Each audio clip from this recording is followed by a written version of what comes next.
Los médicos me dieron 2 meses de vida y volé a Ciudad de México para despedirme de mi hija, que no me hablaba desde hacía 3 años.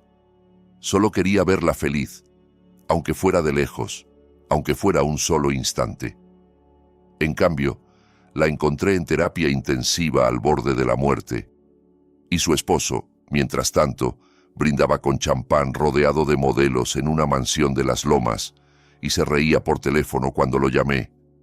Entonces marqué otro número. La persona al otro lado de la línea había esperado mi llamada durante 17 años. 1 hora después, el esposo de mi hija estaba arrodillado frente a mí en medio del pasillo del hospital, suplicando piedad. Pero ya era demasiado tarde. Antes de continuar, suscríbete al canal, dale like al video y déjame en los comentarios desde qué ciudad me estás viendo. Ahora, volvamos a la historia. El avión se sacudió en una bolsa de aire y el vaso de plástico con agua casi se volcó sobre la mesita plegable. Ignacio sostuvo el vaso con la palma de la mano por reflejo y volvió a mirar por la ventanilla, donde no había nada más que una densa capa gris de nubes. Tenía 57 años, de los cuales los últimos 15 los había pasado trabajando en turnos rotativos en las plataformas petroleras del norte. En todo ese tiempo, había aprendido a no temerle a las turbulencias, ni a los fríos de 40 grados bajo cero, ni a los jefes que gritaban por teléfono desde sus cómodas oficinas en la capital. Pero hoy sus manos temblaban ligeramente, y no era por culpa de los baches en el aire. En el bolsillo interior de su chaqueta llevaba un papel doblado en 4, que ya se sabía de memoria, aunque solo lo había leído una vez. Un diagnóstico escrito con la indiferencia típica de la letra médica. Un pronóstico formulado de manera tan ambigua que alguien sin experiencia podría incluso haberse ilusionado. Pero Ignacio había trabajado con hombres que murieron de esa misma enfermedad y entendía perfectamente lo que significaba la frase «se recomienda tratamiento paliativo». 2 meses, tal vez 3, si tenía suerte. Y la suerte nunca había sido su fuerte. Lo extraño era que casi no sintió miedo cuando el médico pronunció esas palabras. Estaba sentado en el consultorio del oncólogo en Villahermosa, mirando un cartel amarillento que invitaba a hacerse chequeos médicos regulares, y solo podía pensar en una cosa: en Catalina, en su hija, que lo había llamado por última vez hacía 3 años. Y aquella conversación terminó de tal manera que hubiera sido mejor no haberla tenido nunca. Recordaba cada una de sus palabras, porque las había reproducido en su cabeza cientos de noches seguidas, tratando de entender en qué momento exacto se había equivocado y si habría podido cambiar algo. «Papá, tú no entiendes. Arturo me dio todo lo que siempre soñé. Un departamento en la mejor zona, un auto, viajes. Y tú ni siquiera pudiste venir a mi boda. Toda tu vida has vivido en tu cueva del norte pensando solo en el trabajo. Ni siquiera pudiste salvar a mamá». Esa última frase fue el cuchillo que ella le clavó entre las costillas. Lo de mamá, lo de Elena, que se consumió por la misma enfermedad que ahora lo devoraba a él, cuando Catalina tenía apenas 10 años. En aquel entonces él trabajaba 20 horas al día para juntar dinero para el tratamiento, para una clínica en Houston, para una terapia experimental de la que había leído en internet. Nada funcionó.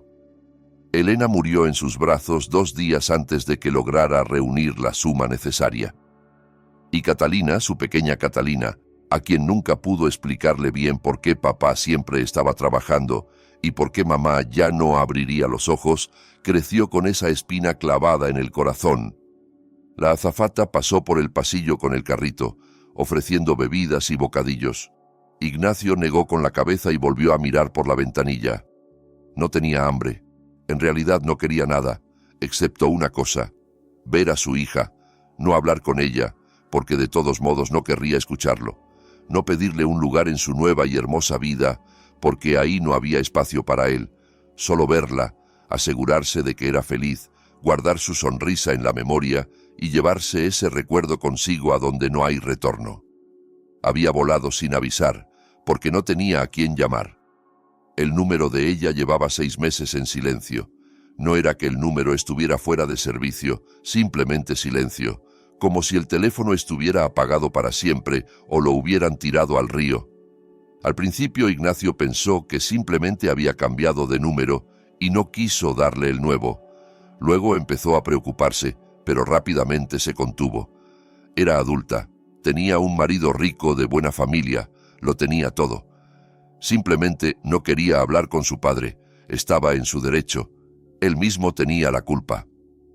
Las nubes al otro lado de la ventanilla comenzaron a dispersarse y abajo apareció la tierra.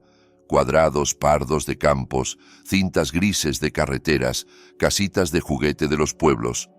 La Ciudad de México estaba cerca. Ignacio sacó el teléfono, que había apagado durante el vuelo, y presionó el botón de encendido por inercia.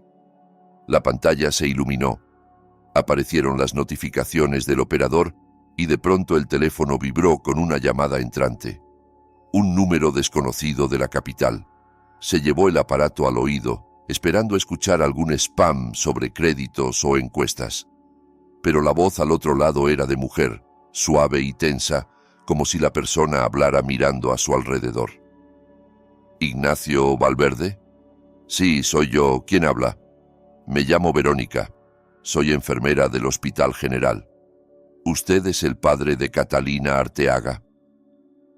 El corazón hizo algo extraño, como si tropezara en terreno plano y olvidara cómo seguir latiendo.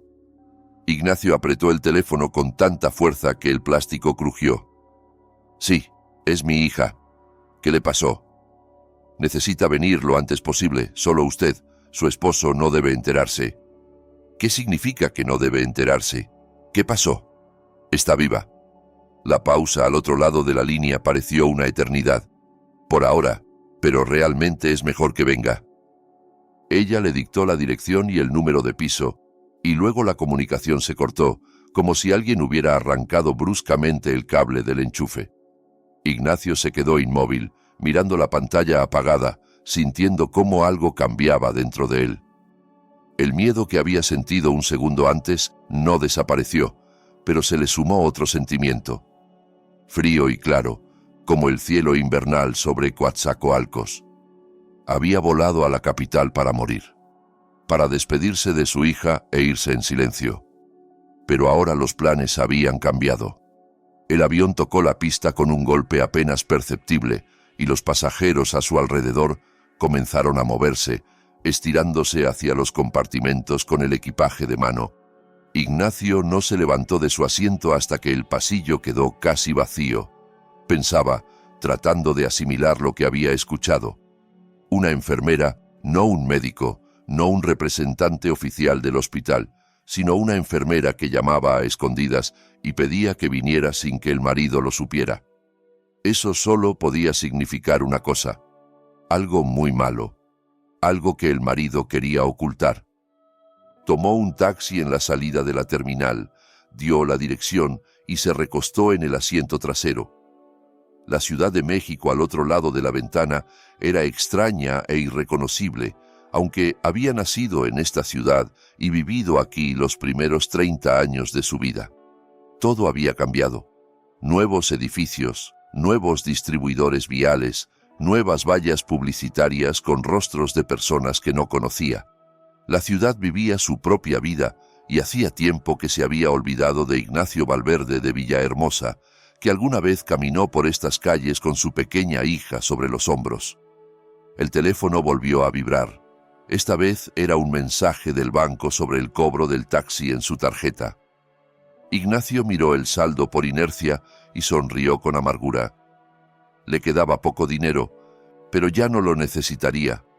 Había planeado gastar sus últimos ahorros en alquilar una habitación de hotel, ver a su hija desde lejos y comprar un boleto de regreso que probablemente no usaría. Pero ahora todo cambiaba. Ahora tenía un propósito. Sacó del bolsillo el certificado del oncólogo, lo desdobló, releyó una vez más las frías formulaciones médicas y luego rasgó el papel en pequeños pedazos lenta y cuidadosamente. 2 meses, tal vez 3. Era suficiente.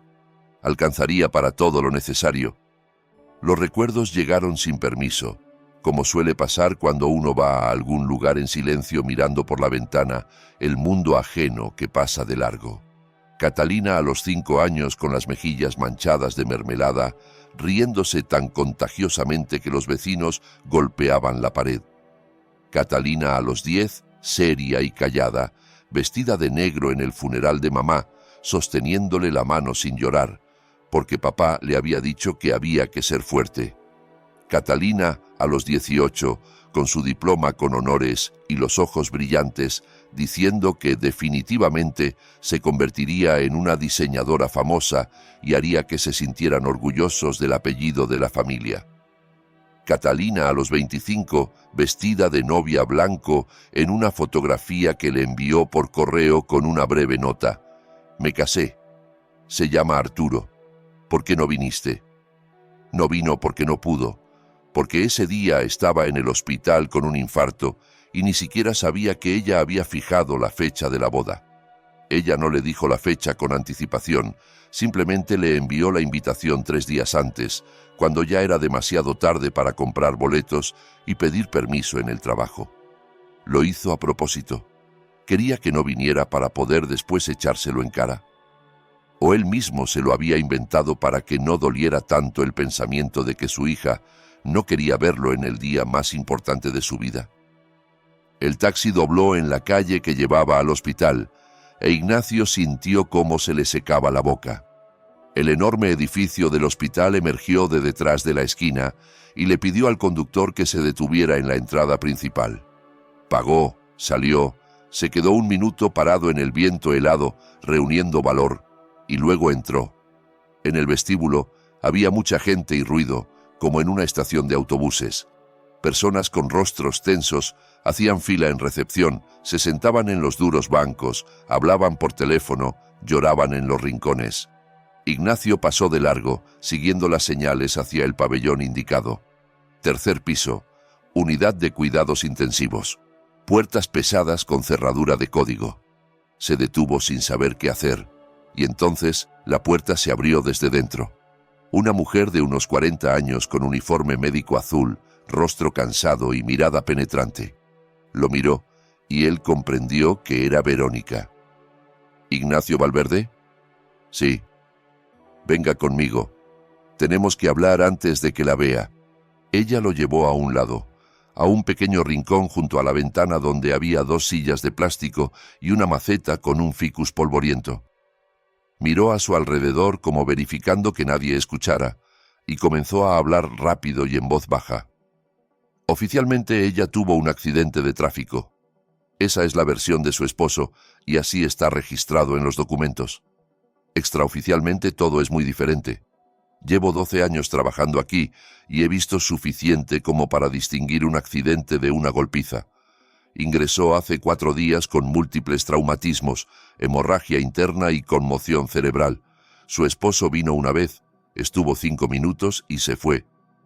Desde entonces ni siquiera ha llamado para preguntar por su estado. Ignacio escuchaba, y dentro de él se elevaba algo oscuro, algo que no había sentido en mucho tiempo, desde aquella vez en el 98, cuando su cuadrilla fue estafada con el dinero y él con otros 3 hombres igual de engañados fue a arreglar cuentas con los responsables. Entonces entendió por primera vez que era capaz de cosas en las que antes no había pensado. ¿Por qué me llamó precisamente a mí? Verónica lo miró a los ojos. Porque ella lo llamaba a usted. Cuando la trajeron estaba inconsciente, pero todo el tiempo repetía una sola palabra: papá. No Arturo, no mamá, no alguna amiga, papá. Se le cerró la garganta tanto que le costaba respirar. 3 años de silencio, 3 años de resentimiento y distanciamiento, y cuando las cosas se pusieron realmente mal, ella lo llamaba a él, no al marido que le había prometido todo y solo le había dado dolor. Quiero verla. Primero escuche todo. Esta no es la primera vez que ingresa aquí. En los últimos 8 meses ha sido hospitalizada 3 veces. La primera vez con un brazo fracturado, la segunda con una fisura en las costillas. Cada vez venía el marido, traía unos papeles, hablaba con el director y la daban de alta antes de tiempo. Intenté hablar con ella, pero solo lloraba y pedía que no le dijera a nadie. Tenía miedo, mucho miedo. ¿Miedo de qué? De él. No solo de él, de toda su familia. Su suegro es dueño de una cadena de centros comerciales. Tiene contactos en todas partes. Un tío en la fiscalía. Pueden hacer que cualquier denuncia desaparezca antes de que un investigador la vea. Ella lo entendía y por eso callaba. Ignacio se puso de pie. Las piernas no le obedecían, pero se obligó a dar un paso, luego otro. «Lléveme con ella». Verónica asintió y caminó delante, abriendo las puertas con su credencial. Caminaron por un largo pasillo impregnado de olor a hospital y desgracia, pasando junto a habitaciones con puertas cerradas y monitores que pitaban su monótono conteo de vidas ajenas. Luego Verónica se detuvo frente a una de las puertas y se volvió. «Prepárese, se ve mal». Empujó la puerta e Ignacio entró. En la cama, envuelta en tubos y cables, yacía su hija, su Catalina, a quien alguna vez lanzaba al techo, atrapándola con sus grandes manos mientras ella chillaba de alegría. Ahora de aquella niña no quedaba nada. Rostro pálido, casi gris, ojos cerrados con moretones alrededor que ningún maquillaje podría ocultar, labios partidos, cuello sujeto por una especie de collarín bajo el cual se veían marcas púrpuras. Había visto esas marcas antes. Sabía de qué quedaban, de dedos humanos que aprietan la garganta hasta que la víctima deja de moverse.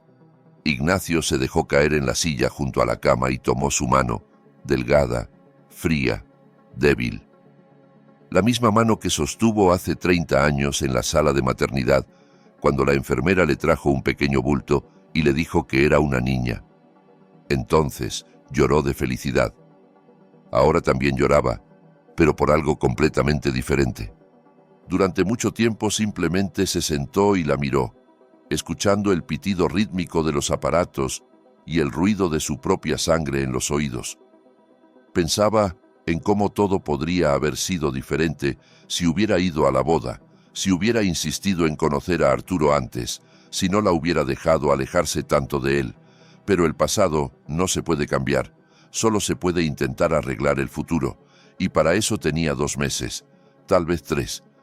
Luego se levantó, salió de la habitación y encontró a Verónica, que esperaba en el pasillo. ¿Sus cosas? ¿Están aquí? Sí, en el depósito del piso. El marido no las recogió. Necesito su teléfono. Verónica dudó, pero luego asintió y se fue. A los pocos minutos regresó con una bolsa transparente que contenía ropa, un bolso y un teléfono con la pantalla rota. Ignacio tomó el teléfono y presionó el botón. La pantalla estaba agrietada, pero se iluminó. Quedaba un 20% de batería y no tenía contraseña. Abrió la galería y comenzó a ver las fotos. Catalina feliz en algún resort. Catalina con una copa de vino en un restaurante. Catalina y Arturo en un yate. Todo hermoso, todo correcto, todo falso. Y luego aparecieron los videos. Uno de ellos estaba fechado el mes pasado. Presionó reproducir. En la pantalla apareció el rostro de un hombre. Joven, atractivo, con ojos insolentes y la sonrisa de alguien acostumbrado a obtener todo lo que quiere. Fuera de cuadro se escuchaba llanto de mujer y también una risa ajena y ebria. «Katy, vamos, di algo para papito. Di que te caíste sola». La cámara giró e Ignacio vio a su hija, con el labio partido, el maquillaje corrido, con ojos de animal acorralado. Miraba a algún lugar fuera de cámara, a alguien a quien temía mucho, y hablaba con voz muerta. «Me caí sola». La risa fuera de cuadro se hizo más fuerte. Voces femeninas, varias a la vez. «¿Ves, suegrito? Tu hijita está bien conmigo. Intenta venir a arreglar las cosas. Eres un obrero del norte, ¿no? ¿Y qué vas a hacer? ¿Poner una denuncia?» Más risas. Luego el video se cortó. Ignacio estaba de pie en el pasillo del hospital, mirando la pantalla apagada del teléfono roto.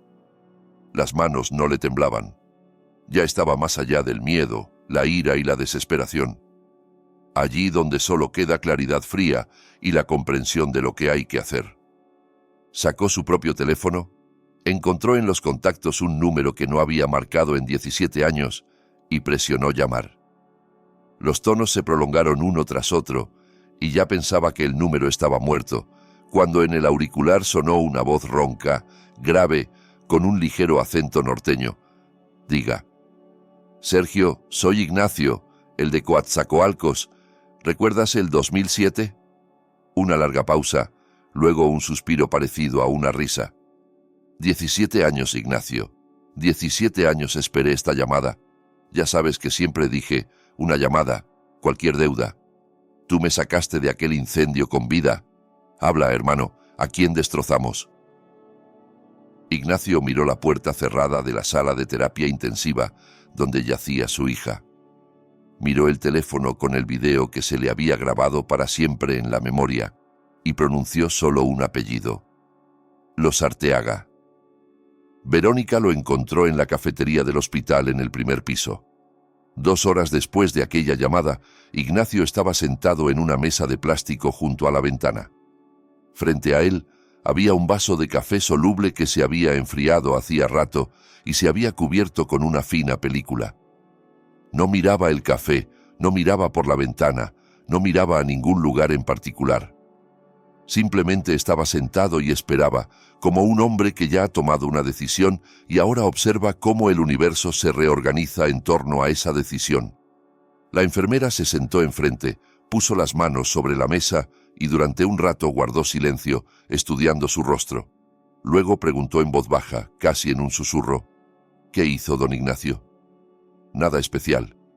Llamé a una persona a quien una vez ayudé». «¿Llamó? ¿Y qué va a pasar ahora?» Él finalmente levantó la vista hacia ella. Verónica vio en sus ojos algo que la inquietó. Ni ira, ni furia, ni sed de sangre, algo mucho más aterrador: calma. La absoluta y gélida calma de un hombre que sabe exactamente lo que hace. «Ahora habrá justicia, no venganza, no violencia, no tiroteos al estilo de los 90, simplemente justicia. La verdad saldrá a la luz y la gente responderá por lo que ha estado haciendo durante años». «No entiendo». «Y no hace falta que lo entienda. Es mejor que olvide que me llamó y que hablamos. Si alguien pregunta, usted es solo una enfermera que hace su trabajo, ¿de acuerdo?»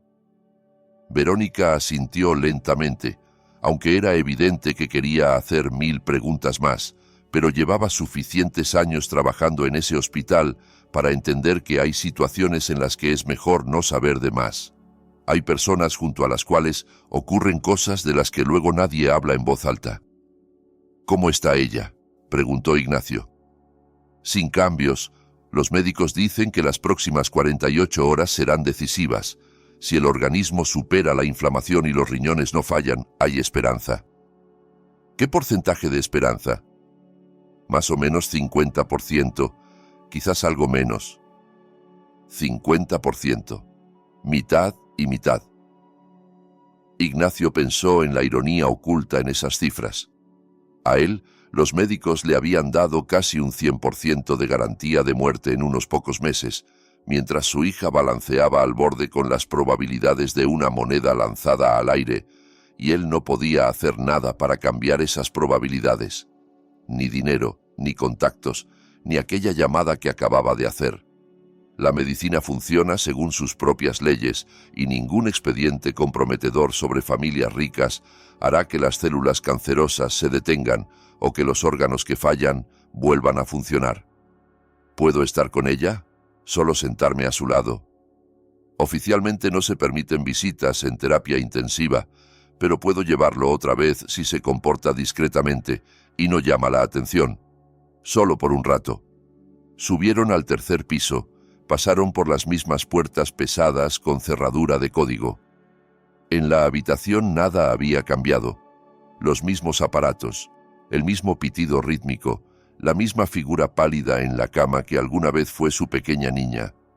Ignacio se sentó en la misma silla, volvió a tomar su mano y esta vez habló en voz alta, aunque sabía que ella no lo escuchaba. «Katy, soy papá. Vine. Tarde, lo sé.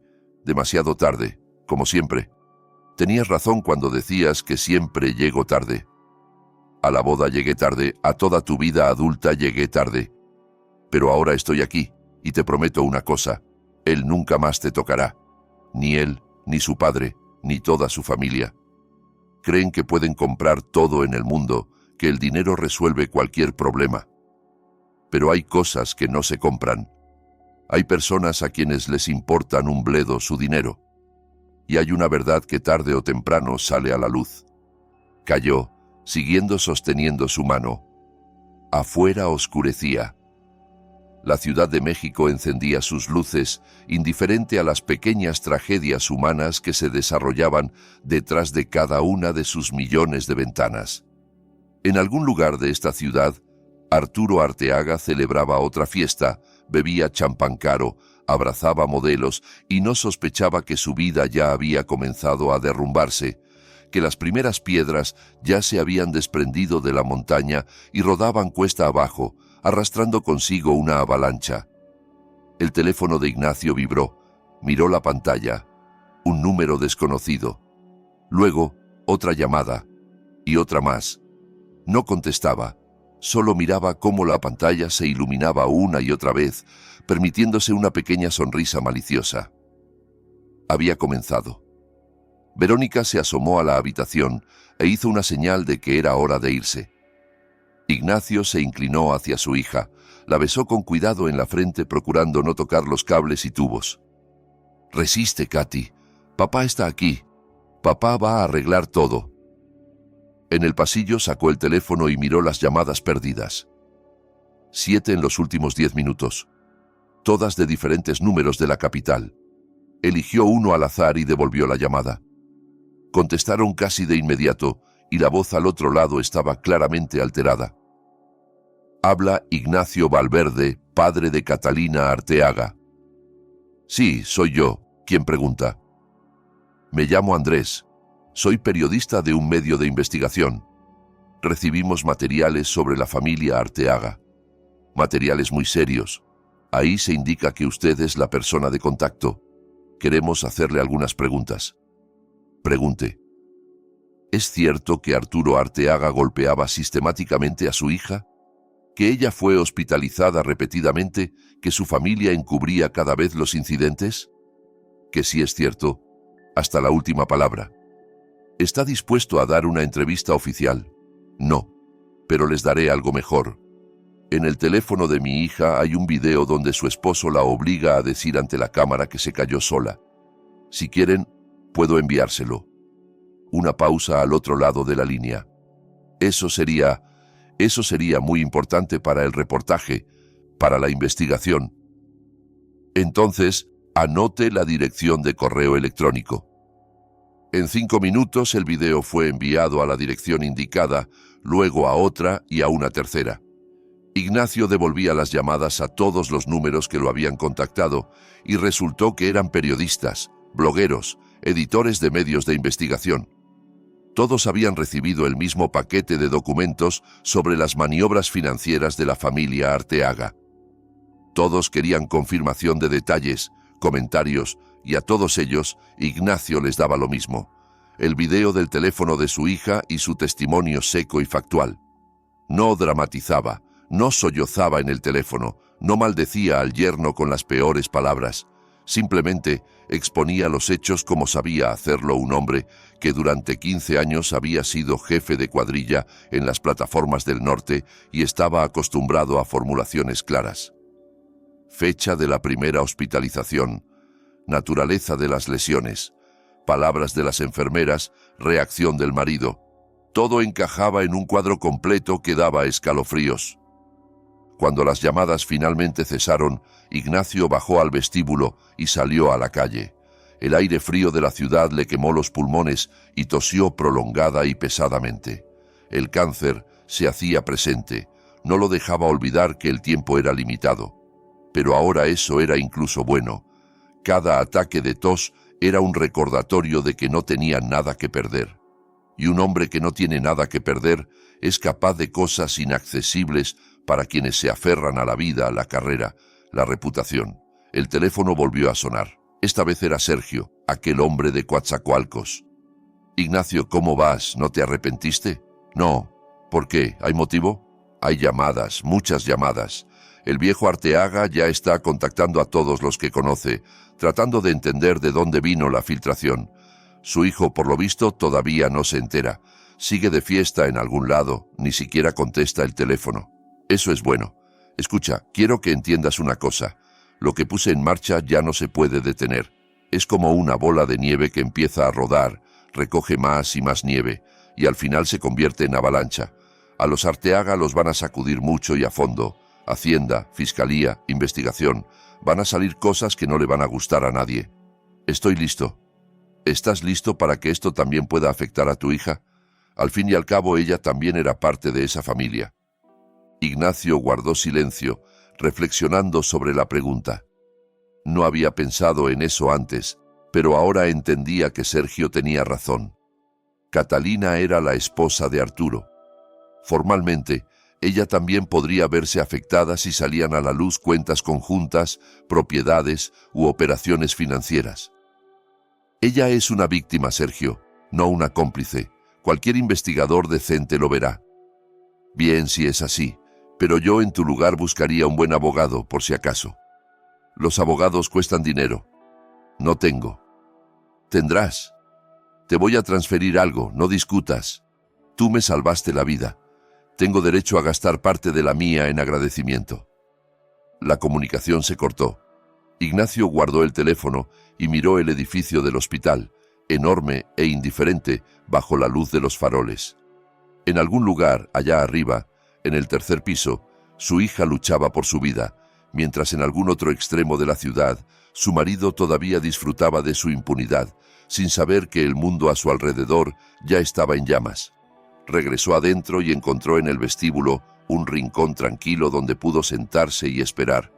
No había nada que esperar excepto noticias de los médicos, pero no podía irse del hospital. Físicamente podía, claro, pero el alma no lo dejaba. Demasiados años había estado lejos cuando debía haber estado cerca. Ahora estaría aquí, aunque eso significara sentarse en una dura silla de plástico toda la noche y escuchar roncar a un indigente en un rincón del vestíbulo. El reloj marcaba las 9:30 de la noche cuando Verónica volvió a encontrarlo. Tenía una expresión extraña en el rostro, a la vez asustada y emocionada. ¿Ha visto las noticias? No. ¿Qué pasó? Ella le tendió su teléfono. En la pantalla estaba el feed de noticias, y el primer artículo lo hizo leer con atención. El empresario Vladimiro Arteaga, dueño de una cadena de centros comerciales, detenido para declarar en relación con una investigación por grandes maniobras financieras. Según fuentes, se trata de comisiones ilegales multimillonarias en la construcción de proyectos de infraestructura pública. Ignacio devolvió el teléfono a la enfermera. Trabajan rápido. ¿Esto lo hizo usted? Yo solo llamé. El resto lo hicieron personas que durante muchos años recopilaron información y esperaron el momento adecuado. ¿Pero por qué? Usted podía simplemente ir a la policía, poner una denuncia por las golpizas. ¿Y qué habría pasado? La denuncia habría caído en el escritorio de algún investigador que es amigo del tío de Arturo en la fiscalía. La habrían archivado, perdido, olvidado. Y en una semana Arturo habría sacado a mi hija del hospital y la habría terminado de matar. No, Verónica. Las denuncias funcionan contra la gente común, contra gente como usted y como yo, pero no contra quienes tienen dinero y contactos. Para ellos se necesita otro método. ¿Cuál? Publicidad. Cuando todos los periódicos escriben sobre ti, cuando tu cara está en cada sitio de noticias, cuando los periodistas escarban en tu pasado y encuentran cosas que hasta tú habías olvidado, entonces ya ningún contacto ayuda. Porque todos tus amigos en el poder instantáneamente se convierten en ex amigos. No quieren que sus nombres aparezcan junto al tuyo. Te dan la espalda, fingen que nunca te conocieron, y entonces te quedas solo contra el sistema que antes trabajaba para ti. Verónica lo miraba como si lo viera por primera vez. Este hombre callado y agotado, con manos curtidas y mejillas hundidas, resultó ser alguien muy diferente de lo que parecía a primera vista. Detrás de su fachada tranquila se escondía una persona que sabía pensar varios pasos adelante y no tenía miedo de jugar en grande. «Es usted un hombre peligroso, don Ignacio». «No, solo soy un padre al que le arrebataron a su hija y un hombre al que le quedan 2 o 3 meses de vida. Lo que me hace peligroso no es mi carácter, sino las circunstancias». «¿Qué dijo? ¿2 o 3 meses?» Él entendió que había hablado de más, pero no intentó negarlo. ¿Qué sentido tenía ocultar lo que pronto sería evidente? Cáncer, 4ª etapa. Volé a la capital para despedirme de Katy, no para vengarme de su marido. Así se dieron las cosas. Verónica guardó silencio un largo rato. Luego se sentó junto a él en la silla de al lado y dijo en voz baja: «Mi padre murió de cáncer cuando yo tenía 20 años.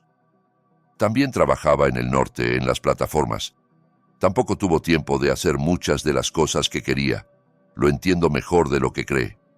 Se sentaron juntos en el silencio del vestíbulo. 2 desconocidos que una desgracia ajena había reunido. Afuera de las ventanas del hospital fluía la noche capitalina, indiferente e infinita. En algún lugar lejos de allí se derrumbaba el imperio de la familia Arteaga. Caían los castillos de naipes de las reputaciones, sonaban teléfonos que nadie quería contestar. Y aquí, en una habitación de terapia intensiva, una joven llamada Catalina continuaba su silenciosa lucha por el derecho a respirar. Cerca de medianoche el teléfono de Ignacio volvió a sonar. El número era desconocido, pero algo lo impulsó a contestar. «¿Ignacio Valverde?» «Sí. Soy el fiscal Martínez. Unidad de Delitos Especiales. Queremos invitarlo a declarar. Mañana a las 10 de la mañana. ¿Le dicto la dirección?» «Dígame». Anotó la dirección en una servilleta, colgó y se permitió una sonrisa. La maquinaria se había puesto en marcha. La maquinaria oficial de la justicia, que normalmente funciona lenta y con chirridos, pero cuando finalmente acelera, ya no se detiene. Los Arteaga creían que estaban por encima de la ley. Se equivocaban. Nadie está por encima de la ley cuando la ley está respaldada por la atención pública y las investigaciones periodísticas. Verónica se fue a su piso, prometiendo avisarle si el estado de Catalina cambiaba. Ignacio se quedó solo en el vestíbulo semivacío, entre sillas de plástico y máquinas expendedoras. No durmió en toda la noche, solo se sentó y pensó, repasando en su mente los acontecimientos de las últimas horas. Por la mañana declararía ante el fiscal, contaría todo lo que sabía, mostraría el video, daría las fechas de las hospitalizaciones y luego regresaría aquí a esperar que su hija abriera los ojos, si es que los abría. Cerca del amanecer finalmente se adormeció y tuvo un sueño extraño. Estaba de nuevo en Coatzacoalcos, en 2007, en aquel accidente que cambió su vida. Ardía el edificio técnico, salía humo negro. La gente gritaba y corría por todas partes. Él entró corriendo porque alguien dijo que adentro habían quedado personas. Encontró a un hombre inconsciente, atrapado bajo una viga caída. Lo sacó a cuestas aunque pesaba más que él mismo.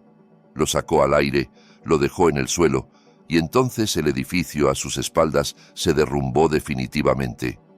Aquel hombre perdió una pierna, pero sobrevivió. Ignacio sufrió quemaduras y problemas pulmonares que quizás lo habían llevado al diagnóstico actual. Y el hombre que salvó se convirtió en alguien muy diferente, alguien que sabe recopilar información y esperar. Esperar 17 años, el momento adecuado para pagar su deuda. Ignacio despertó porque alguien lo sacudía del hombro. Abrió los ojos y vio a Verónica. Tenía el rostro pálido, pero los ojos le brillaban con algo parecido a la esperanza. Recuperó la conciencia. Por un momento, literalmente un minuto, pero preguntó por usted. Preguntó si su papá estaba aquí. Ignacio se levantó de un salto tan rápido que se le mareó la cabeza. Se agarró del respaldo de la silla para no caer y siguió a la enfermera con piernas que no le obedecían. El corazón le latía en algún lugar de la garganta, impidiéndole respirar. Había recuperado la conciencia. Preguntaba por él. Lo recordaba. En la puerta de la unidad de cuidados intensivos se detuvo para recuperar el aliento. Luego empujó la puerta y entró. Catalina yacía en la cama con los ojos cerrados, pero algo había cambiado en su rostro. No estaba tan gris como el día anterior. Y cuando él se sentó a su lado y tomó su mano, ella apretó débilmente sus dedos en respuesta. «Papá», susurró sin abrir los ojos. «Aquí estoy, Katy. Papá está aquí. No me voy a ningún lado». Una lágrima rodó por su mejilla y desapareció en la almohada. Ignacio se inclinó más cerca, sintiendo cómo le picaban traidoramente sus propios ojos. «Perdóname, papá, por todo, por aquellas palabras, por el silencio. Fui una tonta. No hace falta, descansa, recupera fuerzas. Ya hablaremos. Tenemos mucho tiempo». Mintió. Por supuesto que no tenía mucho tiempo, pero ella no tenía por qué saberlo. Ahora solo necesitaba una cosa: saber que su padre estaba cerca, que la amaban, que ya no estaba sola. Catalina volvió a hundirse en el sueño, pero sus dedos no soltaban su mano, e Ignacio se quedó sentado a su lado sin moverse, sin soltar su mano, mirando cómo amanecía un nuevo día tras la ventana. Un día en el que todo cambiaría definitivamente. En ese mismo momento en que Ignacio estaba sentado junto a la cama de su hija y le sostenía la mano, a 50 kilómetros del hospital se desarrollaba una escena muy diferente.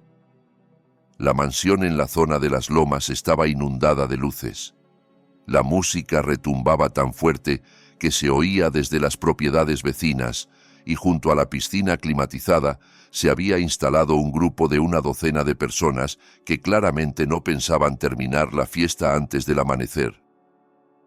Arturo Arteaga, de 32 años, heredero del imperio comercial y esposo de la mujer que en ese momento luchaba por su vida en terapia intensiva, yacía en una tumbona con una copa de champán en la mano, mirando cómo dos modelos en bikini jugaban a algún juego tonto con una pelota. Estaba ebrio, pero no demasiado, justo lo suficiente para sentir una agradable relajación y no pensar en nada serio. Y de cosas serias últimamente se había acumulado bastante. Catalina estaba de nuevo en el hospital. Otra vez esos moretones, otra vez las preguntas de los médicos, otra vez la necesidad de llamar a su padre y pedirle que se encargara. Pero su padre siempre se encargaba, y todo siempre terminaba bien. Unas cuantas llamadas, un sobre a la persona indicada, y ya en los documentos aparecía accidente doméstico o consecuencias de un choque de tráfico. El sistema funcionaba como un reloj, y Arturo hacía tiempo que había dejado de preocuparse por esas minucias. Una de las modelos, una rubia de piernas largas llamada Cristina, se acercó a su tumbona y se sentó a su lado, sacudiéndose las gotas de agua de los hombros bronceados. «Arturo, ¿y tu esposa dónde está? ¿Otra vez enferma?» Él sonrió con suficiencia y dio un sorbo de champán. «En el doctor. Siempre le pasa algo. Es muy frágil. Quizás le faltan vitaminas. Quizás. O cerebro». Cristina se rió, y Arturo sintió el placer habitual de su propio ingenio. Le gustaba que las mujeres hermosas se rieran de sus chistes. Le gustaba sentirse el centro de atención, el dueño de la situación, el hombre al que todo le estaba permitido. Y esta noche sentía exactamente eso. El teléfono, que estaba sobre la mesita junto a la botella de Dom Pérignon, vibró por tercera vez en la última hora. Arturo miró la pantalla y vio «Papá», de nuevo su padre. Probablemente quería saber cómo iba la fiesta o recordarle la reunión con los inversionistas de mañana. No importaba, le devolvería la llamada por la mañana. Rechazó la llamada y volvió a contemplar a las modelos en la piscina. La vida era hermosa. El teléfono sonó de nuevo y esta vez Arturo finalmente contestó, porque ya era la sexta llamada seguida y empezaba a irritarlo. «Papá, ¿qué pasó? Estoy ocupado». La voz de su padre en el auricular era extraña, no como siempre. Vladimiro Arteaga siempre hablaba con seguridad, claramente, como un hombre acostumbrado a dar órdenes. Pero ahora en su voz se oía algo inusual, algo parecido al miedo. «Hijo, ¿dónde estás?» En la casa de campo, con amigos. ¿Por qué? Me vinieron a ver de la unidad anticorrupción. Preguntan por los contratos de infraestructura, por los proyectos del 2014. Arturo se incorporó lentamente en la tumbona. La borrachera empezó a disiparse de su cabeza con una velocidad alarmante. Papá, eso no es para hablarlo por teléfono.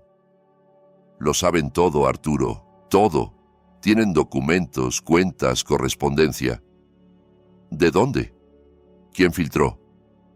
Espera, no entiendo. ¿Qué documentos? ¿De qué estás hablando? De lo que ha mantenido a flote a nuestra familia los últimos 10 años. De las comisiones, de los esquemas, de la gente a la que pagábamos. Todo eso ahora está en manos de los investigadores. Y la comunicación se cortó. Arturo se quedó mirando el teléfono, tratando de entender qué había pasado. Luego volvió a marcar a su padre. Tonos largos. Luego la voz mecánica del buzón. Otra vez, lo mismo. Cristina notó que había cambiado de expresión y se acercó más. Oye, ¿qué te pasa? ¿Pasó algo? No sé. Probablemente necesito hacer unas llamadas.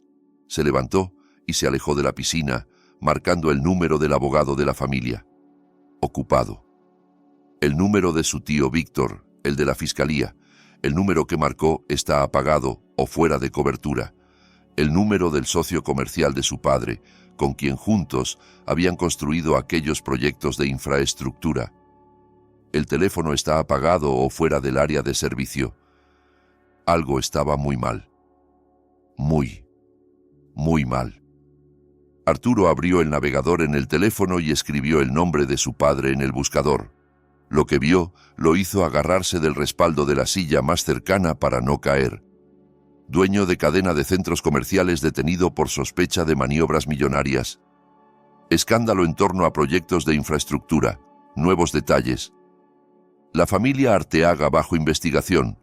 Lo que se sabe hasta el momento. Y más, y más, y más.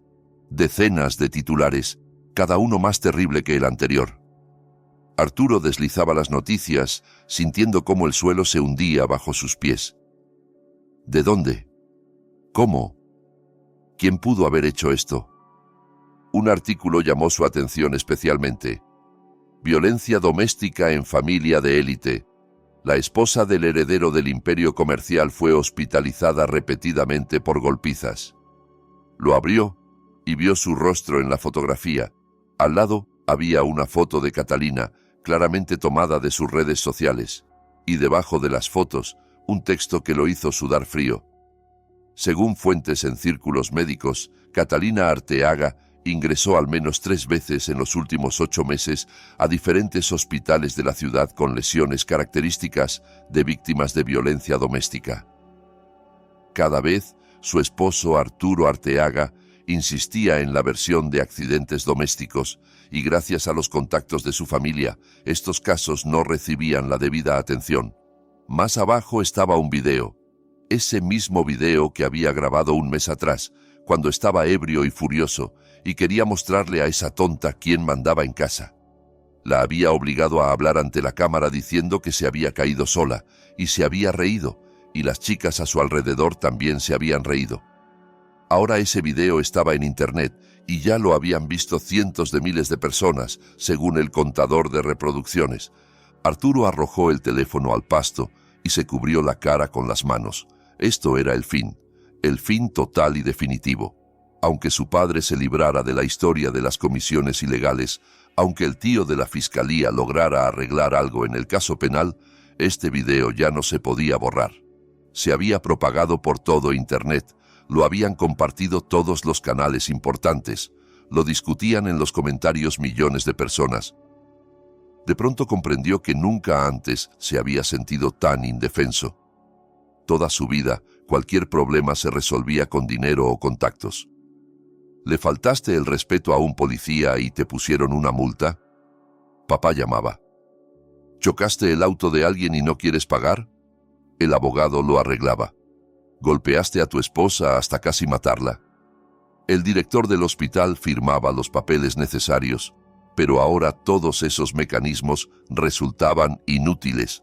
porque la información se había liberado y había cobrado vida propia. No se la podía sobornar, intimidar ni aplastar con autoridad. Simplemente existía, y con cada minuto había más. Cristina y los demás invitados empezaron a darse cuenta de algo. Alguien ya miraba su teléfono, alguien susurraba. El ambiente festivo se desvaneció como si alguien hubiera apagado un interruptor invisible. La gente comenzó a irse, murmurando disculpas y alegando asuntos urgentes. Media hora después, junto a la piscina, solo quedaba Arturo, sentado en una tumbona con una copa vacía en la mano, mirando la oscuridad. El teléfono volvió a sonar. Esta vez el número era desconocido. Arturo contestó maquinalmente sin pensar. ¿Arturo Arteaga? Sí. Soy el fiscal Martínez, Unidad de Delitos Especiales. Debe presentarse a declarar. Mañana a las 10 de la mañana. Le dictaré la dirección. Anotó la dirección en una servilleta que encontró en la mesita y colgó. Le temblaban las manos. Tenía la cabeza vacía, como una casa saqueada. Una hora después, ya iba a toda velocidad por la ciudad nocturna en su Porsche Cayenne, sin respetar límites de velocidad ni reglas. Necesitaba ir a ver a Catalina. Necesitaba verla, hablar, entender qué estaba pasando. Debía estar en aquella clínica privada a donde normalmente la llevaban después de los incidentes. Pero cuando llegó, el médico de guardia lo miró con un desdén apenas disimulado y le dijo que Catalina Arteaga no estaba registrada ahí. Entonces, ¿dónde está? Según tengo entendido, en el Hospital General, en terapia intensiva. Terapia intensiva. Esa palabra lo golpeó como una bofetada. Sabía que la había golpeado más fuerte de lo habitual. Sabía que había caído mal y se había golpeado la cabeza. Pero terapia intensiva, eso ya era demasiado. Eso ya excedía lo que se podía silenciar y olvidar. Se fue al Hospital General, violando todas las reglas posibles y por milagro sin sufrir un accidente. A la entrada del hospital estacionó directamente sobre el césped, salió del auto y se lanzó adentro. En el vestíbulo agarró del brazo a la primera enfermera que pasó y casi le gritó en la cara: «¿Dónde está terapia intensiva? Necesito ver a mi esposa, Catalina Arteaga». La enfermera retrocedió y señaló hacia los ascensores. Arturo corrió sin notar las miradas que lo seguían de todas partes. No sabía que su cara ya la reconocía la gente que había leído las noticias o visto aquel video. No entendía que para los demás ya no era el heredero de una familia rica, sino el hombre que golpeaba a su esposa y lo grababa en video. En el tercer piso lo detuvo la seguridad. 2 hombres fornidos en uniforme le bloquearon el paso y le pidieron identificación. «Soy el esposo de una paciente, deben dejarme pasar». «Un momento, vamos a verificar». Uno de los guardias llamó a algún lado, habló en voz baja, luego miró a Arturo con una expresión difícil de descifrar. «No puede ver a la paciente. Órdenes del médico tratante». «¿Cómo que no puedo? Tengo derecho, soy su esposo». El mismo esposo que la golpeó durante 8 meses seguidos. La voz vino de algún lugar a un lado. Arturo se volvió y vio a una mujer de uniforme médico, de mediana edad, con rostro cansado y una mirada que no auguraba nada bueno. «¿Y usted quién es?» «Soy la enfermera que recibió a su esposa en este hospital 3 veces. Vi sus fracturas, sus moretones, sus lágrimas. Y llamé a su padre porque alguien tenía que protegerla». El padre. Esa palabra hizo que Arturo se paralizara. Sabía que Catalina tenía un padre, un obrero del norte que no había aparecido en sus vidas durante años. Catalina a veces lo mencionaba cuando estaba especialmente deprimida, pero Arturo nunca lo tomó en serio. ¿Qué podía hacer un simple trabajador de plataforma contra la familia Arteaga? ¿Dónde está ese padre de ella? Aquí, en la habitación con su hija. A diferencia de usted, él vino en cuanto se enteró.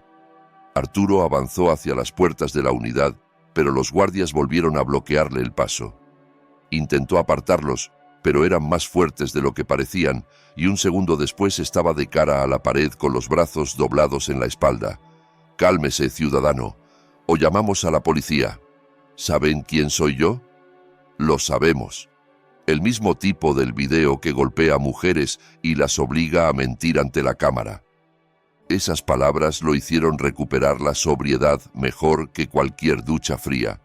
Dejó de forcejear y dejó que los guardias lo llevaran a un lado. Se quedó apoyado contra la pared, respirando pesadamente, tratando de entender qué hacer a continuación. En ese momento, la puerta de terapia intensiva se abrió y de ella salió un hombre, bajo, delgado, con mejillas hundidas y manos curtidas, vestido con una chaqueta sencilla y jeans gastados. Nada especial, un obrero común de mediana edad, pero algo en sus ojos hizo que Arturo se helara. El hombre se acercó, se detuvo a unos pasos y miró a Arturo con una mirada larga y pesada. «Así que esto es lo que eres, Arturo Arteaga, el príncipe en caballo blanco, el que le prometió a mi hija un cuento de hadas y le dio un infierno. Escuche, no sé qué le han contado, pero todo esto es un malentendido. Catalina sola, cállate». Una sola palabra, pronunciada en voz baja y tranquila, pero con tanta fuerza que Arturo efectivamente se calló, como si le hubieran sellado la boca. Vi el video, escuché cómo te reías, vi la cara de mi hija cuando dice ante la cámara lo que tú la obligas a decir. La vi en esa habitación, llena de tubos y moretones. Así que no me vengas con lo del malentendido. ¿Cuánto quiere? Esta pregunta se le escapó a Arturo automáticamente. Toda su vida cualquier problema se resolvía con dinero y no sabía pensar de otra manera. ¿Cuánto? $1 millón, $5, $10. Le firmaré todo a Catalina, departamentos, autos, cuentas. Le daré el divorcio sin ninguna condición. Solo detengan todo esto, quiten los artículos, borren el video. Ignacio lo miraba en silencio, y en su rostro era imposible leer ninguna emoción. Arturo interpretó esto como una señal para continuar. Tengo dinero, no tanto como antes, pero suficiente. Puedo transferir a su cuenta, digamos, $200.000 ahora mismo. No es un soborno, es una compensación por todo lo que hice, por el dolor que le causé a su hija. Entiendo que el dinero no puede arreglar el pasado, pero puede ayudar a construir el futuro. 200.000, 500.000. Encontraré esa suma aunque tenga que vender todo lo que tengo.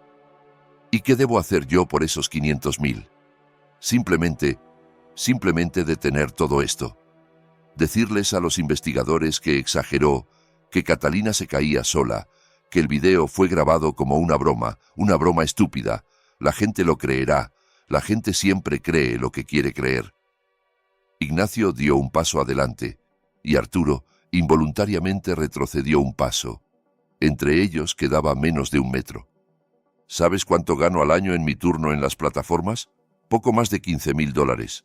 500.000 son casi 35 años de mi trabajo. Mucho dinero para alguien como yo. Ahí lo tiene, es buen dinero. Usted podría... No terminé. 35 años de trabajo. ¿Y crees que por ese dinero voy a traicionar a mi hija?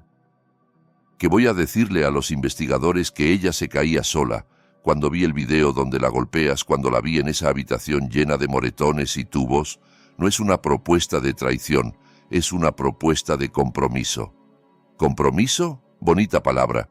¿Y sabes qué compromiso le proponías tú a mi hija todos estos meses?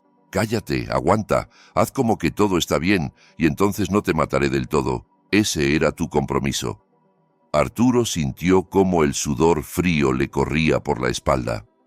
Esta conversación no iba para nada como había planeado. El hombre frente a él no reaccionaba al dinero, no temía las amenazas, no intentaba negociar.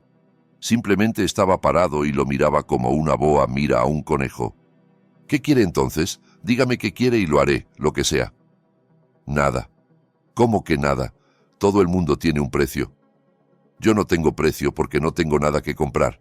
Me quedan 2 o 3 meses de vida. Tengo cáncer 4ª etapa. El dinero no me sirve porque no tendré tiempo de gastarlo. El poder no me sirve porque no hay nadie sobre quien ejercerlo ni tiempo para hacerlo. Lo único que necesito es saber que mi hija está a salvo. y estará a salvo solo cuando tú estés en la cárcel. Esas palabras golpearon a Arturo como un mazazo en la cabeza. Cáncer. Cuarta etapa. 2 o 3 meses. El hombre que había destruido su vida estaba él mismo al borde de la muerte. Había en esto una ironía monstruosa, una injusticia cósmica. ¿Habla en serio? Lo del cáncer.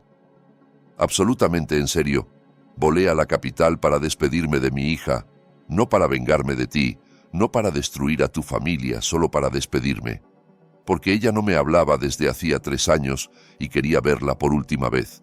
Y en cambio, la encontré al borde de la muerte. Y entonces descubrí que la habías golpeado durante 8 meses seguidos. Las lágrimas corrían por el rostro de Arturo, pero no eran lágrimas de arrepentimiento. Era miedo en estado puro. El terror animal de una persona que por primera vez en su vida se encontraba con algo que no se puede comprar, intimidar ni destruir. Me voy a corregir, lo juro. Nunca más la voy a tocar. Voy a hacer terapia, tratamiento, lo que sea. Ya es tarde, Arturo. Demasiado tarde. Ignacio se dio la vuelta y caminó de regreso hacia la puerta de terapia intensiva.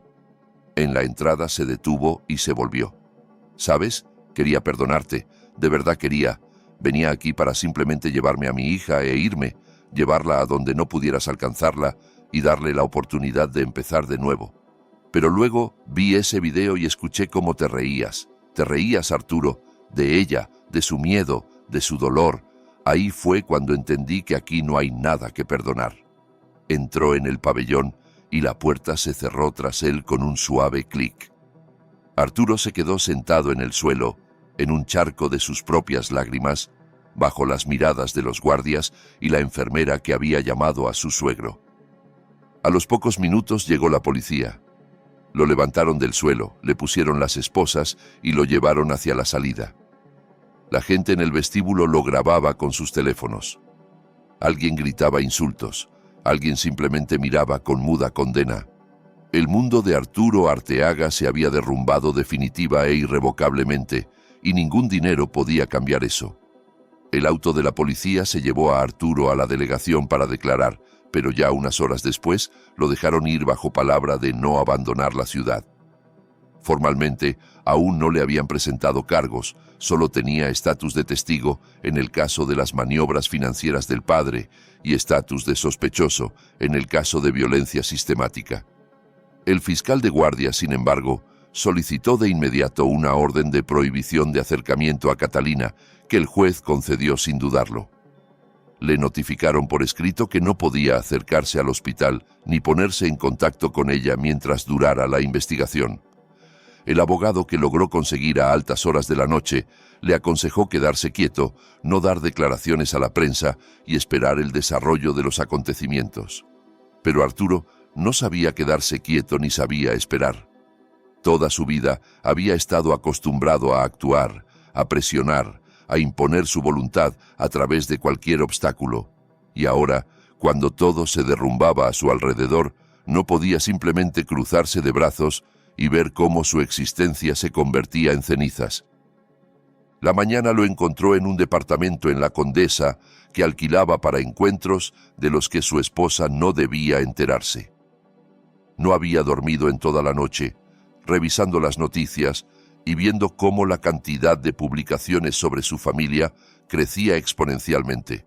Para las 8 de la mañana, el escándalo ya había sido cubierto por todos los medios importantes y el video de la golpiza a Catalina había superado los 3 millones de reproducciones. Los comentarios debajo de él, Arturo no podía leerlos, porque después de los primeros 10 empezó a temblar. El teléfono explotaba de llamadas, pero no eran amigos ni socios, periodistas, blogueros, gente desconocida que quería obtener comentarios o simplemente descargar su odio. Arturo silenció el teléfono y lo tiró en el sofá, pero eso no lo hizo sentir mejor. Intentó comunicarse con su padre, pero Vladimiro Arteaga seguía sin estar disponible. Según las noticias, lo habían detenido para interrogatorio y aún no lo habían soltado. El tío Víctor de la fiscalía no contestaba las llamadas desde hacía 2 días. Los socios comerciales que ayer lo llamaban hermano y juraban amistad eterna parecían haberse evaporado de la faz de la tierra. Por primera vez en su vida, Arturo entendió lo que significaba estar verdaderamente solo. Cerca de las 10 de la mañana, tomó una decisión. Tenía que volver al hospital y hablar con su suegro de persona a persona, sin histeria ni amenazas. Tal vez todavía no fuera tarde para negociar. Tal vez ese obrero del norte simplemente no entendía con quién se había metido y se le podía convencer de que retrocediera. Al fin y al cabo, todas las personas tienen su precio, absolutamente todas. Se puso una camisa limpia, se arregló más o menos y pidió un taxi porque su Porsche lo había dejado junto al hospital y recogerlo ahora era demasiado arriesgado. El taxista lo reconoció en el camino y durante todo el trayecto le lanzaba miradas de reojo por el espejo retrovisor, pero no dijo nada. Arturo fingió no darse cuenta. En la entrada del hospital se agolpaban periodistas con cámaras. Alguien había filtrado la información de que la víctima de violencia doméstica se encontraba precisamente ahí, y ahora acechaban esperando obtener tomas exclusivas. Arturo rodeó el edificio por el otro lado y entró por la entrada de servicio que recordaba de visitas anteriores. El vestíbulo estaba lleno de gente como siempre. Nadie le prestó atención porque aquí todos tenían sus propios problemas y su propio dolor. Arturo subió al tercer piso y se detuvo frente a las puertas de la unidad de cuidados intensivos. No había guardias. Probablemente habían cambiado de turno después de la noche. Empujó la puerta y entró. Un largo pasillo con habitaciones a ambos lados. Olor a medicinas y desinfectante, el suave pitido de monitores detrás de las puertas cerradas. Arturo caminó lentamente, asomándose a cada habitación a través de las ventanillas de vidrio, hasta que encontró la que buscaba. Catalina yacía en la cama, todavía conectada a los aparatos, pero algo había cambiado. Estaba consciente, tenía los ojos abiertos y miraba a algún lugar del techo mientras una enfermera revisaba las lecturas de los monitores. Junto a la cama estaba sentado aquel hombre, su padre. Le sostenía la mano y le decía algo en voz baja. Arturo empujó la puerta y entró en la habitación. La reacción fue instantánea. Catalina lo vio y se estremeció con todo el cuerpo. Sus ojos se abrieron de terror y los monitores comenzaron a pitar más rápido, registrando el aumento del ritmo cardíaco. La enfermera se volvió y abrió la boca para gritar. Ignacio se levantó de la silla y dio un paso adelante, interponiendo su cuerpo entre Arturo y su hija. «Quédate donde estás». La voz era baja, pero había algo en ella que hizo que Arturo se detuviera a medio paso. Levantó las manos en un gesto conciliador. «Solo quiero hablar. Tranquilamente, sin escándalos. Solo hablar». «Katy, ¿quieres que él esté aquí?» Ella negó con la cabeza, y ese movimiento, débil y casi imperceptible, golpeó a Arturo más fuerte que cualquier puñetazo. Hace 3 años esta mujer lo miraba con adoración. Hace 2 años todavía intentaba justificarlo. Hace 1 año comenzó a temerle. Y ahora en sus ojos solo había miedo y repugnancia. «Llamen a seguridad», le dijo Ignacio a la enfermera, y ella salió corriendo de la habitación. «Espera, por favor, dame 5 minutos, solo 5 minutos». Ignacio no se movió de su lugar, siguiendo de pie entre Arturo y la cama de su hija. Un escudo vivo de huesos y músculos que no pensaba ceder. «Habla, tienes tiempo hasta que llegue la seguridad». Arturo tragó saliva. Las palabras que había ensayado en el camino de pronto parecieron estúpidas e inapropiadas, pero no había vuelta atrás. «Sé que todo se ve muy mal, sé que tienen todo el derecho de odiarme, pero les pido que piensen en las consecuencias. Si este caso llega a juicio, todos sufrirán. No solo yo, no solo mi padre. Catalina también. Su nombre será arrastrado por la prensa. Sus fotos estarán en cada sitio web. Su historia será discutida por millones de desconocidos. Eso es lo que quiere para su hija. Su historia ya está siendo discutida, gracias a ti y a tu video. Eso se puede detener». Encontraré la manera de eliminar el video de todos lados. Contrataré especialistas que limpien Internet. Le daré a Catalina el divorcio bajo cualquier condición. Le transferiré todas las propiedades que me quedan. Ella podrá empezar una nueva vida desde cero. Pero para eso, ustedes tienen que retirar sus declaraciones y pedirles a los periodistas que detengan las publicaciones. Ignacio escuchaba en silencio, y en su rostro era imposible leer ninguna emoción. Arturo interpretó esto como una señal para continuar. Tengo dinero, no tanto como antes, pero suficiente. Puedo transferir a su cuenta, digamos, $500,000 ahora mismo. No es un soborno, es una compensación por todo lo que hice, por el dolor que le causé a su hija. Entiendo que el dinero no puede arreglar el pasado, pero puede ayudar a construir el futuro. $500,000, 1,000,000. Encontraré esa suma aunque tenga que vender todo lo que tengo. ¿Y qué debo hacer yo por ese $1,000,000? Simplemente detener todo esto. Decirles a los investigadores que exageró, que Catalina se caía sola, que el video fue grabado como broma, como un juego estúpido. La gente lo creerá. La gente siempre cree lo que quiere creer. Ignacio dio un paso adelante y Arturo involuntariamente retrocedió. Entre ellos quedaba menos de 1 metro.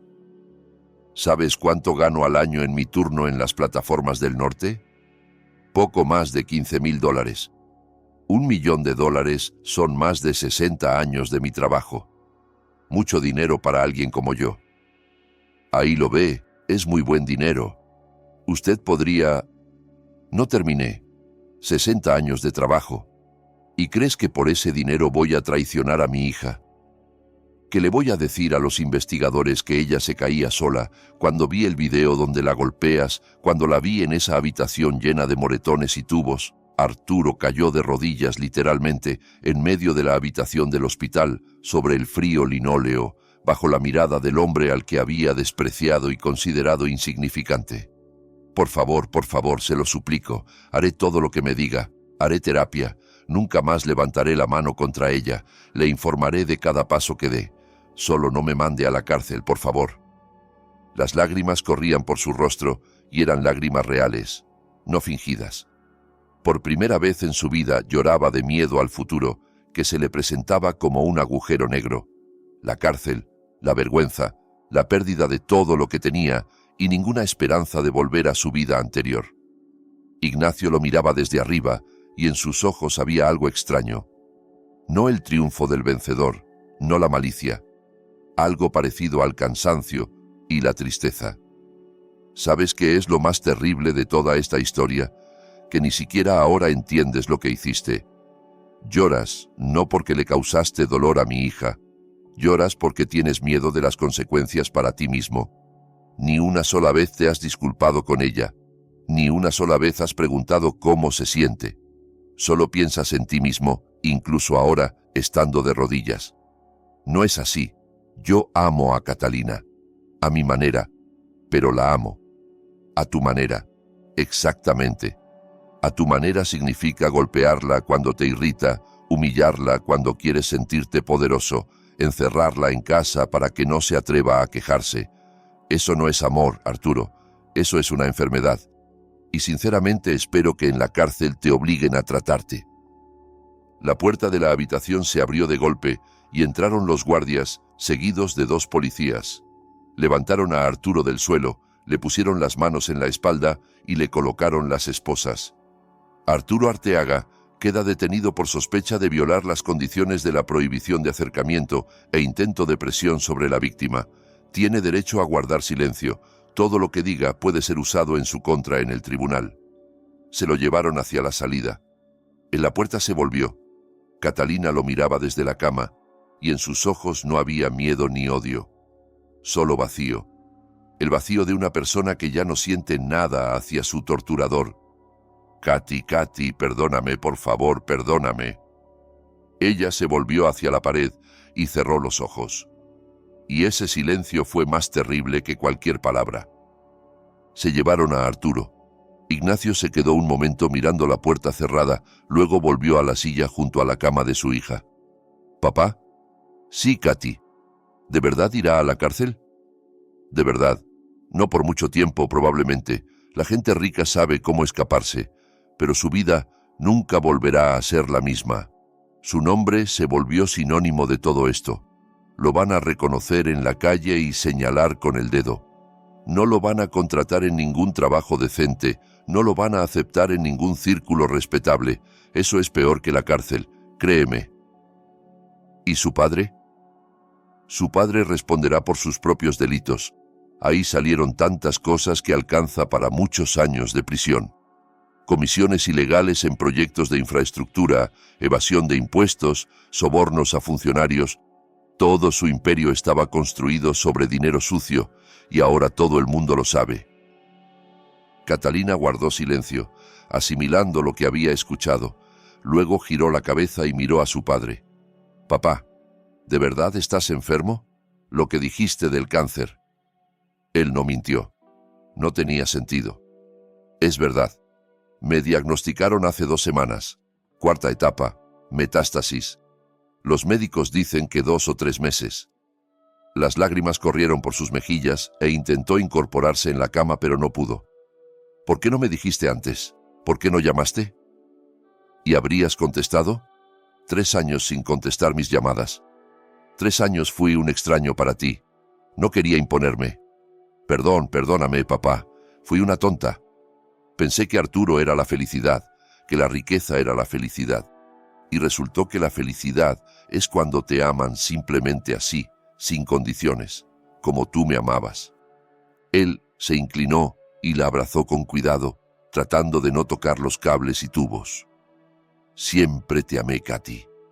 Incluso cuando no querías saber de mí, incluso cuando dijiste esas palabras terribles sobre mamá. Te amé y te amaré hasta mi último aliento». Se quedaron así un largo rato, padre e hija, por fin encontrados después de tantos años de separación. Afuera de la ventana de la habitación brillaba el sol, indiferente a las tragedias y los triunfos humanos.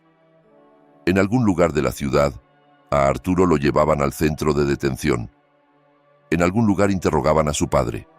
En algún lugar los periodistas escribían nuevos artículos sobre el escándalo del siglo. Pero aquí, en la pequeña habitación de terapia intensiva, había silencio y calma. Por primera vez en mucho, mucho tiempo. «¿Papá?» «Sí. Llévame a casa, por favor. Cuando los médicos lo permitan, llévame allá, al norte. Quiero ver la aurora boreal». Él sonrió, y fue la primera sonrisa genuina en muchos días. «Te llevaré, te lo prometo». El mes pasó como un solo día largo, lleno de acontecimientos. A Catalina la trasladaron de terapia intensiva una semana después de que se llevaron a Arturo al centro de detención. Luego vino una habitación común, largas horas de recuperación, interminables visitas de médicos y procedimientos que la agotaban como si descargara vagones. Pero a su lado siempre estaba su padre. Llegaba cada mañana y se iba solo al anochecer, cuando las enfermeras prácticamente lo echaban del piso. Ignacio alquiló una pequeña habitación en un hostal cerca del hospital, porque no tenía dinero para un hotel decente. Sergio, aquel hombre de Coatzacoalcos, le transfirió una suma que hizo que a Ignacio se le abrieran los ojos de asombro, pero solo tomó una pequeña parte, justo lo necesario para alojamiento y comida. El resto pidió que lo guardaran para Catalina para el futuro, cuando se pusiera de pie y comenzara una nueva vida. Las noticias sobre la familia Arteaga seguían resonando en todo el país. Vladimiro Arteaga fue arrestado oficialmente y se le presentaron cargos por varios delitos, incluyendo evasión de impuestos en escala masiva y soborno a funcionarios públicos. Sus abogados intentaron conseguir arresto domiciliario, alegando la edad y el estado de salud del acusado, pero el tribunal lo rechazó.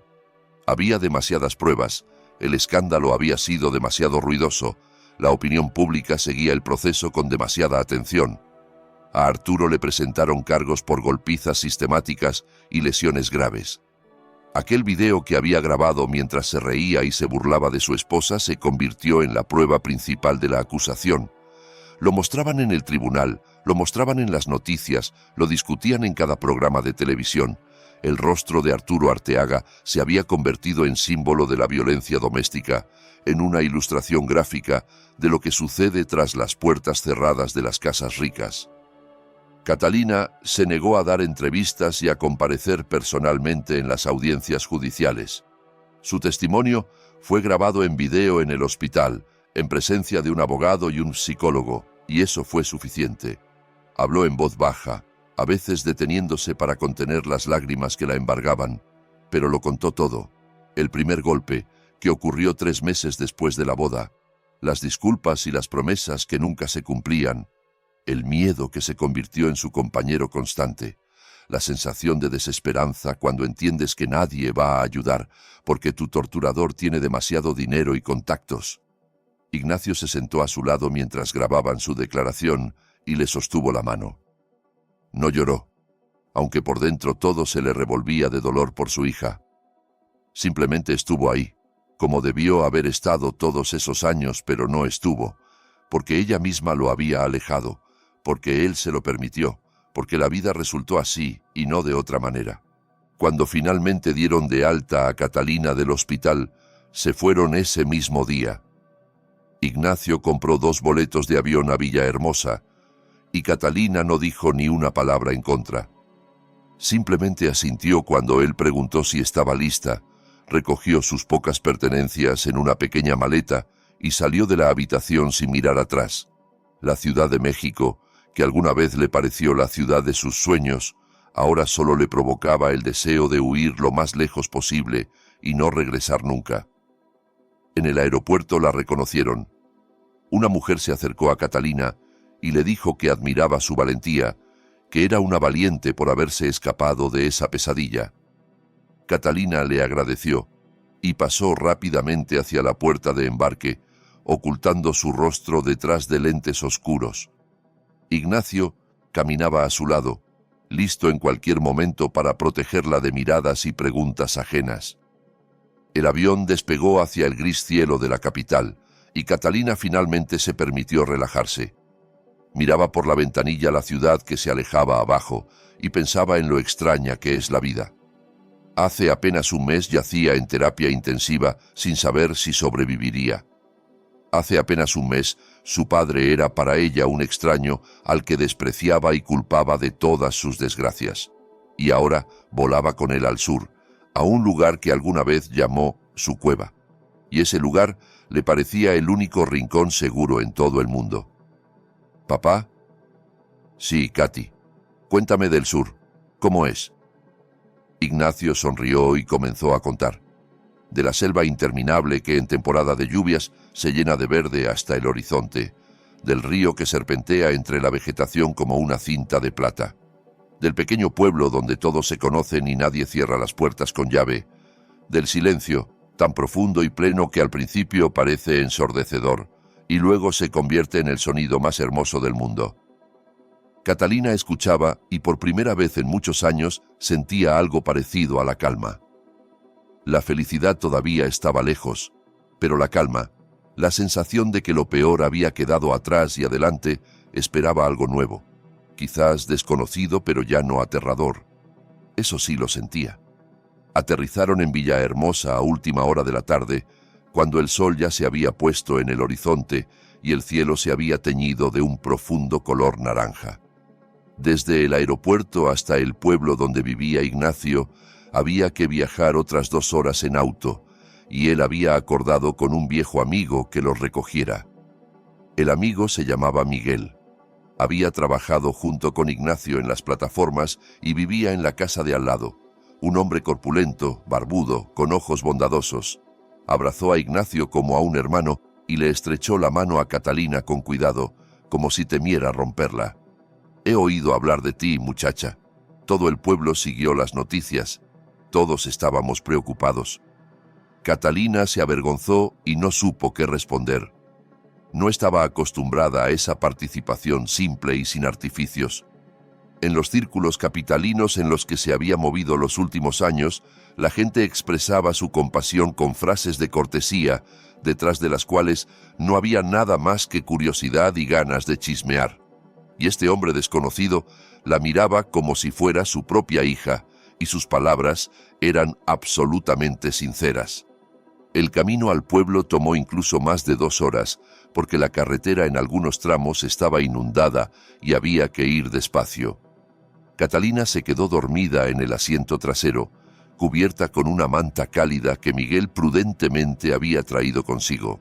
Ignacio iba adelante y miraba el camino familiar, la interminable llanura verde, las luces lejanas de los pueblos a lo lejos. Estaba en casa, y por primera vez en muchos años estaba en casa, y no solo. Su casa resultó ser una pequeña construcción de madera con techo inclinado y un porche que daba al río. Adentro estaba limpio pero modesto. Cocina, sala y 2 dormitorios. Miguel había encendido el ventilador de antemano, y la casa estaba fresca y acogedora. Catalina miró a su alrededor, acostumbrándose al nuevo lugar, y de pronto notó una fotografía en la pared. Ella misma, pequeña, de unos 5 años, en brazos de su padre sonriente. Al lado, mamá, joven y hermosa, riéndose a la cámara. ¿La guardaste? Guardé todas las fotos. Siempre estuvieron conmigo, incluso cuando no querías saber de mí. Catalina se acercó a la pared y miró la foto largo rato. Casi no recordaba a mamá así, viva y alegre. En su memoria solo quedaba una mujer pálida, en una cama de hospital que se debilitaba más con cada día.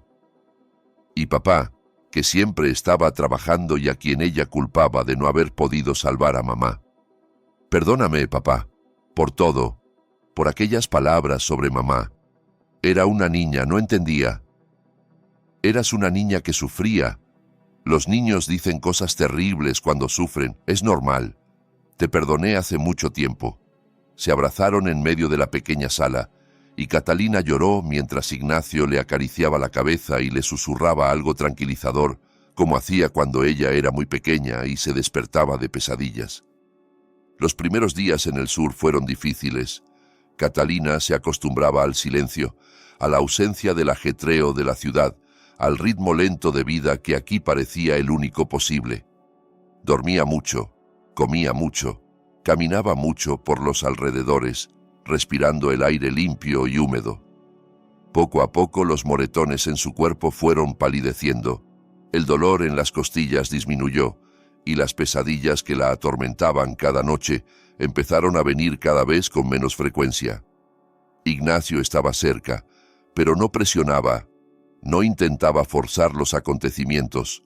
Cocinaba, contaba historias sobre los lugareños y sus excentricidades, le mostraba sus lugares favoritos en la selva. Una noche la despertó a medianoche y la llevó al porche, echándole sobre los hombros un chal grueso. «Mira». Catalina levantó la vista al cielo y se quedó inmóvil. Relámpagos de calor iluminaban el horizonte mientras miles de luciérnagas danzaban sobre el río en la oscuridad. Los había visto en fotos y películas, pero la realidad resultó ser 1000 veces más hermosa. Era tan bello que se le cortó la respiración. Esto quería mostrarte antes, hace muchos años, pero no querías venir.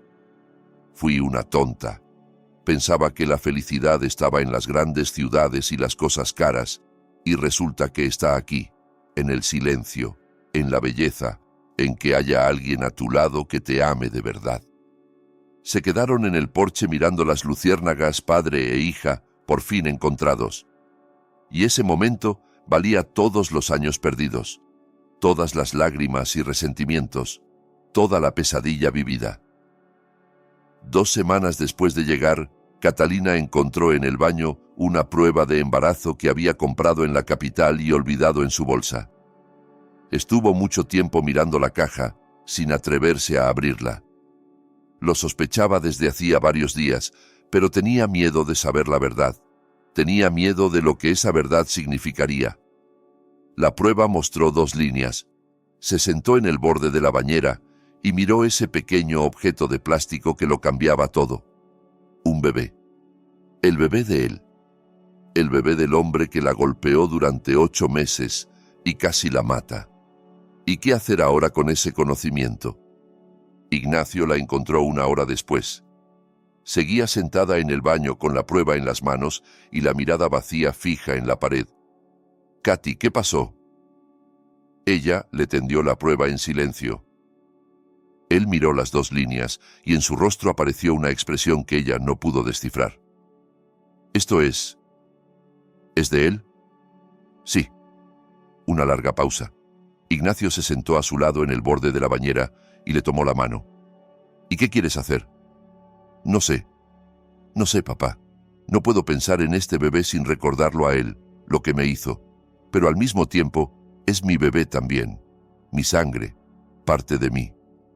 No tienes que tomar una decisión ahora mismo. Tienes tiempo para pensarlo.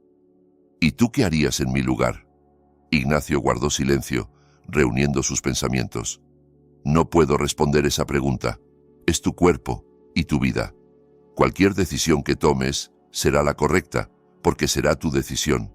Yo estaré a tu lado pase lo que pase». «¿Cuánto tiempo?» «¿Qué?» «¿Cuánto tiempo estarás a mi lado?» Los médicos dijeron 2 o 3 meses. Ya pasó casi un mes. Ignacio sonrió con esa sonrisa especial que había aparecido en él la última semana. La sonrisa de un hombre que ha aceptado su destino y ya no le tiene miedo. Los médicos dicen muchas cosas, pero no lo saben todo. No saben que ahora tengo una razón para vivir, que me despierto cada mañana y te veo, y eso me da fuerzas para un día más. Quizás viva 2 meses, quizás 6, quizás un año. Nadie sabe con certeza, pero el tiempo que me quede lo pasaré contigo». Catalina se abrazó a él y lloró, pero ya no eran lágrimas de desesperación, sino lágrimas de alivio. Lágrimas de una persona que finalmente entendió que no estaba sola. Pasó otra semana. Catalina pensó mucho, caminó mucho por la selva, habló mucho con su padre sobre el pasado y el futuro, y una mañana despertó con la sensación de que la decisión había llegado sola, desde algún lugar dentro de ella, desde lo profundo de su alma. Salió al porche, donde Ignacio tomaba café y miraba la interminable llanura verde. «Papá, he decidido». «¿Y qué decidiste?» «Voy a tener al bebé. No es su culpa tener ese padre. Es mi hijo, y lo voy a amar. Y haré todo para que nunca sea como Arturo. Lo criaré diferente». Ignacio dejó la taza y miró a su hija. En sus ojos brillaban lágrimas, pero sonreía. «Eres fuerte, Katy, más fuerte de lo que yo pensaba, más fuerte de lo que tú misma pensabas. Es porque estás a mi lado, porque ya no estoy sola». Él se levantó y la abrazó. Se quedaron en el porche, abrazados, mirando el cielo del sur que comenzaba a aclararse en el este. Un nuevo día, una nueva vida, una nueva esperanza. Ignacio Valverde vivió otros 14 meses, mucho más de lo que habían predicho los médicos. Vio cómo el vientre de su hija se redondeaba con cada mes. Le sostuvo la mano cuando dio a luz en el pequeño hospital regional. Fue el primero en tener en brazos a su nieto, un bebé diminuto con ojos oscuros y mentón obstinado. Lo llamaron Ignacio, en honor al abuelo. Ignacio alcanzó a enseñarle las primeras palabras, alcanzó a mecerlo en sus rodillas, alcanzó a contarle los cuentos que alguna vez le contó a Catalina. Y luego, una tranquila noche de invierno, cuando afuera caía una suave llovizna y los relámpagos de calor iluminaban el horizonte, cerró los ojos y ya no los abrió más. Catalina lo encontró por la mañana, acostado apaciblemente en la cama con una sonrisa en los labios. No gritó ni lloró, simplemente se sentó a su lado, le tomó la mano y se quedó así un largo rato, despidiéndose del hombre que le había dado una segunda vida, que había demostrado que el amor es más fuerte que el dinero, más fuerte que el miedo, más fuerte incluso que la muerte. Lo enterraron en el pequeño cementerio detrás del pueblo, desde donde se veía la interminable selva verde. En la lápida escribieron simplemente Ignacio Valverde, padre, abuelo, hombre que hacía lo correcto. Y Catalina se quedó a vivir en esa pequeña casa con el porche que daba al río. Criaba a su hijo, trabajaba remotamente como diseñadora, como alguna vez soñó en su juventud. A veces, por las noches, salía al porche y miraba las luciérnagas sobre el agua. y le parecía que su padre, en algún lugar allá arriba, también miraba esas luces mágicas. Arturo Arteaga recibió 4 años de prisión. Su padre, 8 años en una cárcel de máxima seguridad. Su imperio se derrumbó. Su nombre se volvió sinónimo de lo peor. Su historia entró en los libros como ejemplo de que el dinero no da derecho a la violencia ni a la impunidad.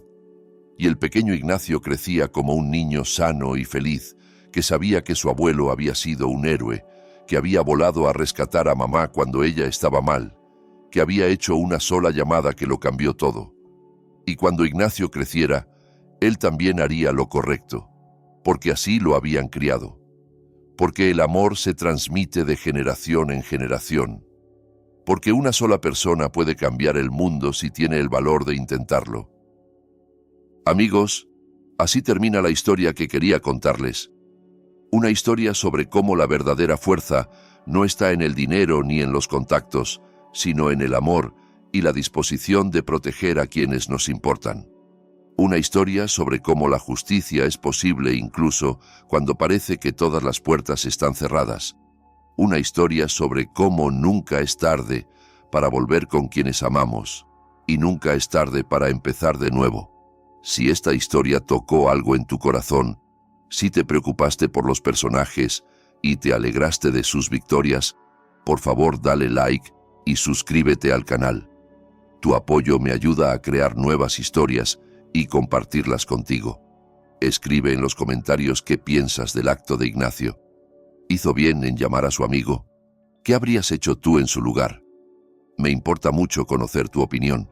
Y recuerda, si tú o alguien cercano a ti enfrenta violencia doméstica, no te quedes callado, busca ayuda. Una sola llamada realmente puede cambiarlo todo. Gracias por quedarte conmigo hasta el final. Nos vemos en las próximas historias. Y antes de irte, quiero dejarte una reflexión final. Esta historia nos recuerda que los lazos familiares, aunque pasen años de silencio y distancia, nunca desaparecen del todo. Que a veces el karma tarda, pero siempre llega. Y que el amor de un padre no tiene fecha de caducidad. Si alguna vez te has alejado de alguien que te quiere, quizás hoy sea el momento de dar ese primer paso. Cuéntame en los comentarios si esta historia te hizo pensar en tu propia familia o si has vivido algo parecido. No olvides dejar tu like, suscribirte al canal y activar la campanita para no perderte ninguna historia. Nos leemos pronto.